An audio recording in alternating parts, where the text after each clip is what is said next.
FC spiritual ప్రేక్షకులకు స్వాగతం. ఈరోజు దసరా 9 రోజుల అమ్మవారి యుద్ధం చేసింది. 2024 సంవత్సరంలో మా బెజవాడ కనకదుర్గమ్మ దేవస్థానం తరపున 10 రోజులు యుద్ధం చేసింది. 11 రోజున దసరా చేసుకున్నాం. అసలు ఇంతవరకు దసరా పండుగ పుట్టిన తర్వాత చరిత్రలో కొన్ని వేల సంవత్సరాల తర్వాత మాత్రమే ఈ సంవత్సరం 2025లో మాత్రమే మనం 10 రోజుల దసరా చేసుకున్నాం. 10 రోజుల నవరాత్రులల్లా దశమరాత్రులని డిఫైన్ చేసింది బెజవాడ కనకదుర్గమ్మ తల్లి దేవస్థానం, ఇంట్రడ్యూస్ చేసింది. 11వ రోజున దసరా చేసుకుంటున్నాం. తగులు మిగులో కారణాలు ఏదైతే అమ్మనండి పెంచిందనమాట మన దేవస్థానం. ఏదైనా చేయాలంటే బెజవాడమ్మే, దుర్గమ్మే ట్రెండింగ్ దేవత అనమాట. కలియుగాంతానికి మా అమ్మవారి ముక్కుపుడికే లింక్. నో దేవతలు సరిపోరు, అష్టాదశక్తి పితలు ఆమె మాకు తెలుసు. సమష్టి స్వరూపాలు, వాళ్ళ ఇమేజ్ అంతే. వాళ్ళు దుర్గమ్మ దసరా అంటే బెజవాడ వస్తారా, లేకపోతే శ్రీశైల బ్రహ్మరంభ అంటారా? ఎవరన్నా మీరు చెప్పండి. అన్నపూర్ణ అంటున్నారా, విశాలాక్షి అంటున్నారా? మీరు ఆ పేరు సరిపోదండి. ఇప్పుడు ట్రెండింగ్ దేవత కనక దుర్గమ్మ తల్లి బెజవాడ దేవస్థానం దసరా అంటే అది.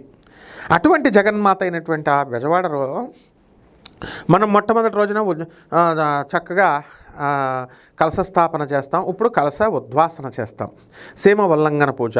తర్వాత సాయంత్రం అయ్యేసరికి అమ్మవారిని తెప్పోత్సవం, కృష్ణానది తీరంలో అమ్మవారిని తెప్పోత్సవం ఊరేగిస్తాం. ఆ తర్వాత కృష్ణానది తీరంలో, అలాగే తుంగభద్రాది నదిలో అలంపురంలో అమ్మవారిని తెప్పోత్సవంలో జోగులాంబ బ్రహ్మేశ్వర స్వామిని, ఇక్కడ మన బెజవాడలో దుర్గా మల్లేశ్వర స్వామివారిని మనం గంగా భవానీ సమేత మల్లేశ్వర స్వామివారిని విహారయాత్రకు పంపిస్తాం తెప్పోత్సవంలో. ఇక్కడ ఈ అమ్మవారికి ఏమవుతుందండి, రాజరాజేశ్వరి దేవి అలంకారం చేస్తారు ఈరోజు. ఆ అలంకారంలో ఈ యుద్ధాలు ఇన్ని రోజులు చేసేసి అలసిపోయి అమ్మవారికి తన పరిపాలన తాను చేసుకోవాలి. రోజు యుద్ధం చేస్తా ఎవరైనా కూర్చుంటారండి? అందువల్ల ఎవరి డ్యూటీ వాళ్ళు చేసుకోవాలి కదా. అందుకే దేవతల్ని, కిన్నెరల్ని, కింపురుషుల్ని అందరినీ మానవులను అందరినీ పరిపాలించుకుంటూ కూర్చుంటుంది. ఆమె రాజేశ్వరి. అంబాశాంభవి అని పాడతారు కదా, ఆవిడే అనమాట. అయితే ఏమైనా కుంకుమార్చన చేసుకోండి, నిమ్మకాయ డెప్పలతో ఆరాధన చేయండి, పాయసాన్నం ఈరోజు పెట్టండి, పులిహార దద్దోజనాలు ఇవన్నీ చేయండి, వాహన పూజలు చేయండి. ఈ రోజున కలశాన్ని కదిపేసేయండి. యజ్ఞాన యజ్ఞంత దేవాన్ ప్రథమా న్యాసన్ తాహి ధర్మాణి న్యాసన్ అని చెప్పేసి మహిమాన సచంతే ఎత్ర పూర్వే అని చెప్పేసి శ్రీ కనకదుర్గాదేవత ఆయన మహా ఉద్వాసయామి. దీనికి పెద్ద పెద్ద మంత్రాలు అక్కర్లేదమ్మా. కనకదుర్గమ్మ తల్లి ఎల్రా అని కదిపేయచ్చు. దానికి సాంస్క్రిట్లోనే చదవాలి అని ఏం లేదమ్మా. You can read, you can chant in ఇంగ్లీష్లో చెప్పొచ్చు, తెలుగులో చెప్పొచ్చు, హిందీలో చెప్పొచ్చు. అమ్మవారికి అన్ని భాషలు వచ్చు. అది ఉద్వాసనం అయిపోయిన తర్వాత చక్కగా ఆ నిమ్మకాయ దీప హారతి, ఇప్పుడు ఈ మధ్యన నంది హారతి, సింహహారతి, అన్ని హారతలు వచ్చేసినాయి.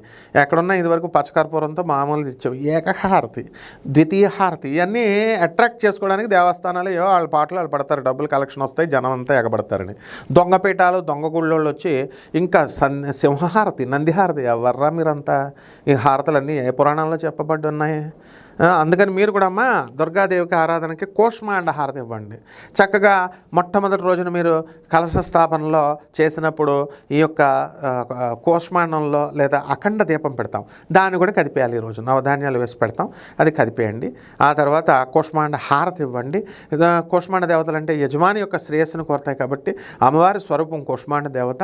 ఆ రోజున చక్కగా గుమ్మడికాయతో హారతి ఇచ్చేసి బదల కొట్టేసి గడప దగ్గర అటొక ముక్క వేసేసి పసుపు కుంకుమలు వేసేయండి. అండ్ ఈ యొక్క బూడిద గుమ్మడికాయ ఉంటుంది కదా, దాన్ని గుమ్మానికి కట్టండి. నరఘోషపోతుంది మీకు. ఆ విధంగా దుర్గతి నాశిని దుర్గే జయ జయ సద్గతి దాయిని సదయే జయ జయ, దుర్గతి నాశిని దుర్గే జయ జయ సద్గతి దాయిని సదయే జయ జయ. దుర్గతుల్ని, మన చెడ్డ గతుల్ని నాశనం చేసేస్తుంది అమ్మవారు. మన చెడ్డని బ్యాడ్ కార్మిక్ ఎఫెక్ట్స్ అంటాం, నెగిటివ్ ఎనర్జీ. పెద్ద అందరూ సైన్స్ ప్రొఫెసర్లు అయిపోయారు. నేను ప్రొఫెసర్ని, ఫిజిక్స్ వాడిని, నేను ఇంతవరకు నెగిటివ్ ఎనర్జీ అని వినలేదు. వీళ్ళందరూ చెప్తున్నారు నెగిటివ్ ఎనర్జీ ప్రతి ఒక్కడు. అటువంటి ఏదో నెగిటివ్ ఎనర్జీ అని చెప్తున్నారు కదా, అన్నీ తీసేస్తారు. పొటెన్షియల్ ఎనర్జీ, కైనెటిక్ ఎనర్జీ ఇలాంటివి ఉంటాయి. సరే, ఓకే.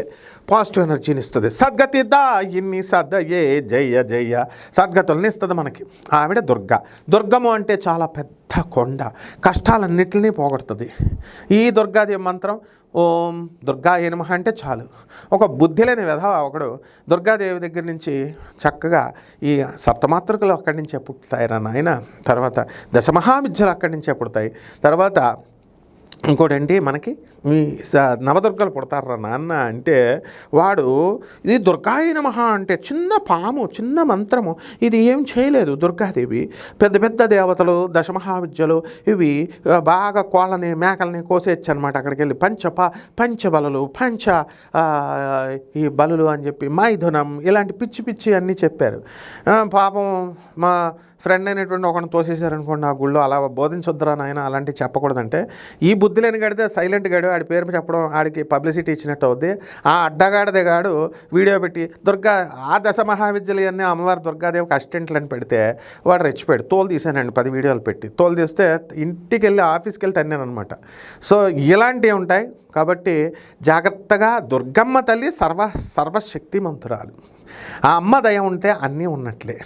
ఆ దుర్గాదేవి దగ్గర నుంచే పుట్టినయే దశమహావిద్యలు, ఆ దుర్గాదేవి దగ్గర నుంచి పుట్టినయే సప్తమాతృకలు.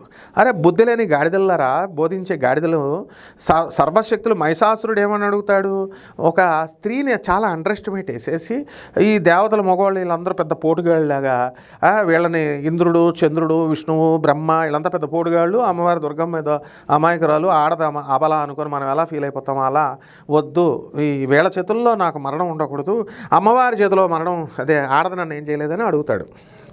అప్పుడు దేవతలంతా తమ తమ శక్తుల్ని బ్రహ్మదేవుడి యొక్క శక్తి ఇచ్చేస్తే బ్రాహ్మి అమ్మవారిలోకి వెళ్ళిపోయింది. వైష్ణవి విష్ణుమూర్తి శక్తి వైష్ణవి. శివుడు మాహేశ్వరి, కుమారస్వామి కౌమారి, ఇలా అందరి నారసింహి వీళ్ళందరూ వెళ్ళిపోతే చక్కగా దుర్గాదేవి తయారైంది. అంటే సమస్త దేవతల యొక్క శక్తి అంతా కూడా దుర్గాదేవిలో ఉంటుంది. ఆమె సాత్విక రూపంలో ఉంటుంది, క్రోధ రూపంలో ఉండదు. అటువంటి జగజ్జనని అయినటువంటి లోకేశ్వరి అయినటువంటి బెజవాడ కనకదుర్గమ్మ తల్లి అసాధ్యం అన్నది ఉండదు. అసాధ్య కార్య సాధ్యాన్ని, సాధ్య కార్య వినాశిని. అసాధ్యమైనటువంటి అన్ని పనులను కూడా ఆమె సాధించి పెడుతుంది. సాధ్య భక్తులు కానిటువంటి వాళ్ళందరికీ కూడా చెడగొడుతుంది, ఆమె చెడగొట్టేస్తుంది. సాధ్య కార్య వినాశిని అని. కాబట్టి ఈ రకంగా మనం దసరా అంతా కూడా బ్రహ్మాండంగా ధూమ్ధామ్గా చేసుకోండి. మన బెజవాడ కనకదుర్గమ్మ తల్లి ఈ దసరా రోజున శమీ పూజ అంటే జమ్మి చెట్టు పూజ కూడా ఉంటుంది. ఆ సీమ ఉల్లంఘన పూజ, విజయ ముహూర్తం కూడా ఉంటుంది. ఆ రోజు విజయ ముహూర్తంలో 2:14 నుంచి 3:02 మనకి విజయ ముహూర్తం ఉంది. అండ్ అపర్ణ పూజ అని ఉంటుంది. అది ఎప్పుడు మధ్యాహ్నం 1:27 నుంచి 3:50 వరకు ఉంటుంది. 2:23 వరకు ఈ టైంలో మీరు పూజలు చేసుకోండి. అలాగే మన అర్జునుల వారు, పాండవులు వీళ్ళంతా కూడా అజ్ఞాతవాసానికి వెళ్తున్నప్పుడు ఈ శమీ పూజ దాని మీద పెట్టేసి వాళ్ళు ఈ జమ్మి చెట్టు మీద ఆయుధాలు పెట్టుకొని వెళ్తారు, అజ్ఞాత రూపంలో ఉంటారు. శత్రు పీడ పోతుంది. అమ్మవారు దుర్గాదేవి యొక్క పూజ యొక్క ఫలితం ఏమిటంటే శత్రు పీడ పోద్ది. శత్రు పీడ అంటే నాకెవరు లేరు కదండి శత్రువులు బయట అనుకోవడం కాదురా నాయన. కామ, క్రోధ, లోభ, మోహాలు అంటే కామం నీ లోపల ఉంటుంది. నువ్వు ఎంతమంది ఆడవాళ్ళకి చూసి టెంప్ట్ అయ్యావు, లేకపోతే క్రష్ అయ్యావు, ఇలాంటివన్నీ కూడా నీకు తెలియదు, బయట వాళ్ళకి చెప్పడానికి అసహ్యంగా ఉంటుంది నాయన.